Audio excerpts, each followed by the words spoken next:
లాస్ట్కు మా వంతు పని మేము చేసినాం, అయినా కూడా ఫలితం లేదు అని కళ్ళద్దాలు తీసి ఐఎమ్ సో సారీ అని సావు కబురు సల్లగా చెప్తారు కదా నువ్వు డాక్టర్లు. గట్లాంటి సీనే మళ్ళొకసారి బిఎన్ రెడ్డిలా జరిగిందిలా. ఒకసారి చూడుండ్రు మీరే.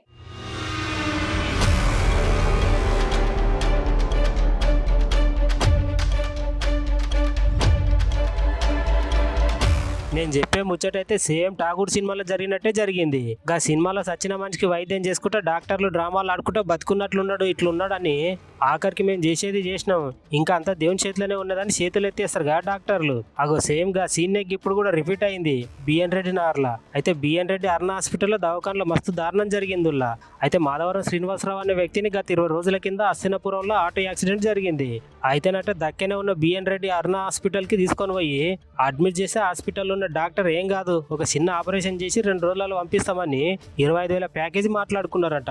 2 రోజులలో ఇంటికి పంపిస్తామని చెప్పి 20 రోజులు దాటినా కూడా గా హాస్పిటల్లోనే ఉంచుకున్నారట ఆ పేషెంట్ ను. అరే ఏమైంది 2 రోజులు అని చెప్పి 20 రోజుల పొద్దు కూర్చున్న పేషెంట్ అని అక్కడ ఉన్న వాళ్ళు అడిగేసరికి ఇప్పటిదాకా మీ పేషెంట్ కు 2 లక్షల రూపాయలు బిల్లు అయింది, ఆ బిల్లు కట్టి హాస్పిటల్ నుంచి బయటికి తీసుకొని పోరని హాస్పిటల్ ఉన్న యాజమాన్య అనుడితోటే అక్కడ ఉన్న పేషెంట్ వాళ్ళ ఇంట్లో అందరు మస్తుగానం బాధ పడుకుంటా ఏడ్చి పోలీసులకు గట్లనే డిఎంహెచ్ అధికారులకు ఈ ముచ్చట చెప్పిర్రు.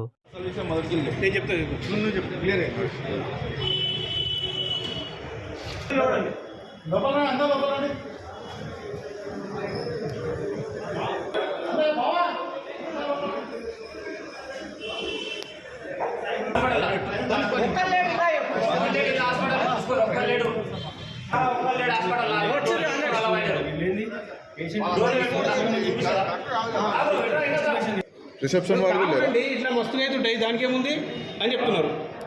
అయిన తర్వాత అక్కడికి 108కు ఫోన్ చేశారు. అక్కడ చూసిన వాళ్ళు 108కి ఫోన్ చేస్తే 108 పర్సన్ ఇక్కడికి తీసుకొచ్చాడు. ఇక్కడ తీసుకొచ్చే ముందు వీళ్ళ రిలేషన్స్కి తెలిస్తే ఇక్కడ తీసుకొచ్చే లోపు తనకి ఎలాంటి దెబ్బ కాలేదు, ఎలాంటి దెబ్బ తాకలేదు, చేతికి చిన్న గాయమైంది, చిన్న సర్జరీ చేస్తే సరిపోతుంది, రేపు మార్నింగ్ మిమ్మల్ని ఇంటికి పంపిస్తాము, దీనికి 25,000 రూపాయల ప్యాకేజీ మాట్లాడుకున్నారు హాస్పిటల్ వాళ్ళు. మాట్లాడుకున్న తర్వాత 6 తారీఖు నాడు అడ్మిట్ అయితే 7 తారీఖు నాడు మధ్యాహ్నం సర్జరీ చేసి 24 గంటల తర్వాత ఆపరేషన్ థియేటర్కు పోయేటప్పుడు కూడా పర్సన్ ఏమంటున్నాడంటే నాకు ఎలాంటి ప్రాబ్లం లేదు, నాకు ఆపరేషన్ వద్దు, నేను బయట పసరుగట్టు కట్టించుకుంటా అని నడుచుకుంటూ వచ్చిండు హాస్పిటల్. నడుచుకుంటూ లోపలికి పోయిన తర్వాత ఆపరేషన్ థియేటర్కి పోయిన పర్సన్ ఈ రోజు వరకు దాదాపు 20 రోజులు దాటింది. ఈ రోజు